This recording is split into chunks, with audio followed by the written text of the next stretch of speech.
NPS trust ने अभी recruitment notification निकाला है ग्रेड असिस्टेंट मैनेजर्स और ग्रेड बी मैनेजर्स का।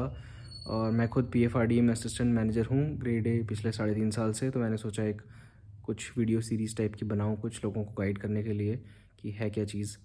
तो सबसे पहले तो NPS started as new pension scheme in 2004 for central government employees. उससे पहले तक ओल्ड पेंशन होता था जिसमें which was a defined benefit scheme. उसमें आपका जो बेनिफिट था यानी जो पेंशन थी वो डिफाइंड होती थी 50% of your basic NDA. But 2000 क्योंकि गवर्नमेंट को बहुत रेवेन्यू लॉस हो रहा था, बहुत एंटिसिपेटेड था कि रेवेन्यू लॉस बहुत ज़्यादा होगा क्योंकि लोग ज़्यादा जी रहे हैं और इतना सोचा नहीं था कि होगा रेवेन्यू लॉस। तो 2004 में सरकार ने रिफॉर्म लेके आई और एनपीएस लेके आई which is a defined contribution pension system और स्कीम। तो इसके अंदर लोगों की सैलरी से पैसे कटते हैं और कुछ अमाउंट एम्प्लॉयर कंट्रीब्यूट करता है। इन पैसों से कैपिटल मार्केट इंस्ट्रूमेंट्स ख़रीदे जाते हैं, सिक्योरिटीज़ जिन्हें कहते हैं। और मेच्योरिटी पे उसकी जितनी वैल्यू होती है वो लिक्विडेट करके पैसा दे दिया जाता है। रादर उस पैसों से एन्युटी खरीदवाई जाती है और पेंशन चालू करी जाती है। एनपीएस के बारे में आप डिटेल में देख सकते हैं, इंटरनेट पे मिल जाएगा। तो एनपीएस ट्रस्ट कहाँ पर आता है, why is there a trust. So asset management companies जो होती हैं, म्यूचुअल फंड्स, वहाँ पर भी ट्रस्ट होते हैं। सो ट्रस्ट क्यों बनाना पड़ता है, क्योंकि जो सिक्योरिटीज़ खरीदी जाती हैं कैपिटल मार्केट से, these are not owned by PFRDA, these are not owned by the government, these are not owned by the fund managers. Ultimately these belong to the subscribers. जिन लोगों का पैसा कट रहा है उनकी सिक्योरिटीज़ हैं ये। But they के not claim it and क्योंकि ये पूल में आती हैं सिक्योरिटीज़, तो यूनिटाइजेशन किया जाता है। ये सिक्योरिटीज़ यूनिट्स के तौर पे दिए जाते हैं सब्सक्राइबर्स को। उनके जो प्रान अकाउंट्स हैं, परमानेंट रिटायरमेंट अकाउंट नंबर्स, उन प्रान्स में यूनिट्स क्रेडिट करे जाते हैं just like a mutual fund. तो उसका ऑपरेशनल मैटर्स, ख़रीदना बेचना या और जो भी कोई एडमिनिस्ट्रेटिव इश्यूज़ हैं, उसको मैनेज और ओवरसी करने के लिए you need a professional body. तो इसलिए ट्रस्ट बनाया जाता है because this trust holds the securities in its trust on behalf of the subscribers. तो एनपीएस ट्रस्ट का ऑर्गेनाइजेशन हायरार्की कैसा है? It is at the top there is a board of trustees and this board is headed by a chairman and the other members are known as trustees. All of them are appointed by PFRDA, and below the board there is a CEO, the CEO who works for the board and reports to the board, and the CEO is also appointed by PFRDA. And below the CEO there is the management, the entire management, and it follows the similar organizational hierarchy as of PFRDAs, and which is chief general managers CGMs, उनके नीचे GMs, उनके नीचे DGMs, उनके नीचे AGMs, उनके नीचे managers और उनके नीचे असिस्टेंट मैनेजर्स और उनके नीचे असिस्टेंट्स। नाउ PFRDA में तो एटलीस्ट और एनपीएस ट्रस्ट में भी अभी जो असिस्टेंट्स हैं वो फुल टाइम एम्प्लॉयज़ नहीं हैं, वो कॉन्ट्रैक्चुअल एम्प्लॉयज़ हैं which are taken from an agency. तो जो फुल टाइम एम्प्लॉयज़ हैं वो असिस्टेंट मैनेजर्स एंड अबव हैं। तो ट्रस्ट का जो काम है वो है नेशनल पेंशन सिस्टम में बहुत सारे इंटरमीडियरीज़ हैं।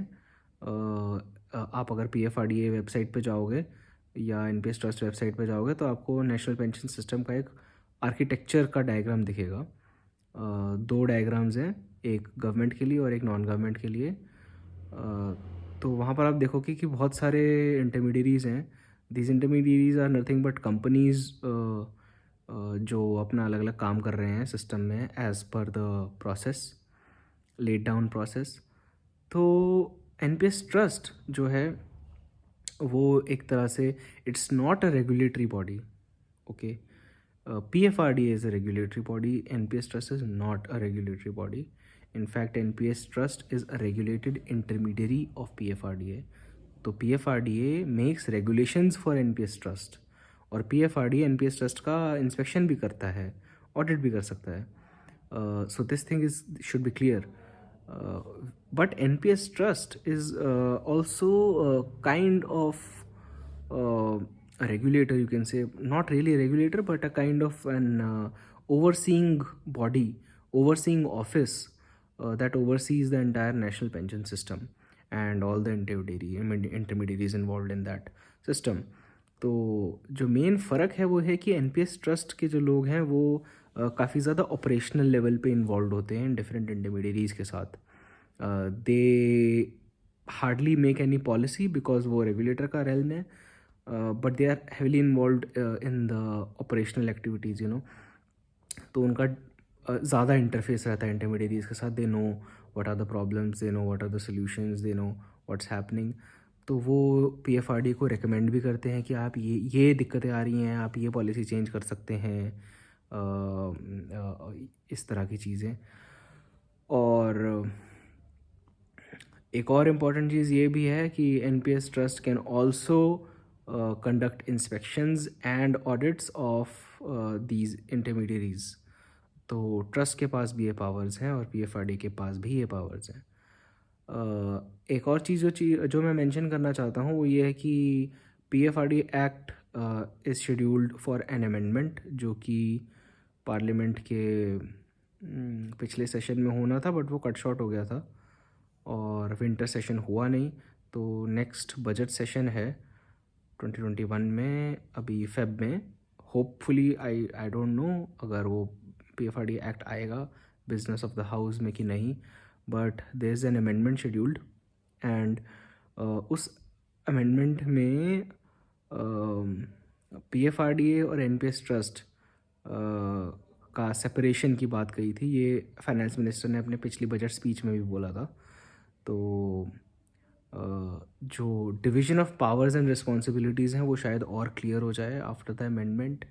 और ऑर्गेनाइजेशनल रीस्ट्रक्चरिंग की भी बात चल रही है. So going forward it might become more clear, कि मोर डिस्टिंक्ट, कि PFRDA क्या करेगा और NPS ट्रस्ट क्या करेगा. तो but one thing is sure that NPS trust will be involved at the operational level with the intermediaries, and will continue to be regulated by PFRDA. तो बाकी की एक दो वीडियोस शायद मैं और बना लूँगा अबाउट कि एग्ज़ाम के बारे में. I will try to have a look कि सिलेबस क्या है और उसके लिए कैसे स्ट्रैटेजी बना सकते हैं.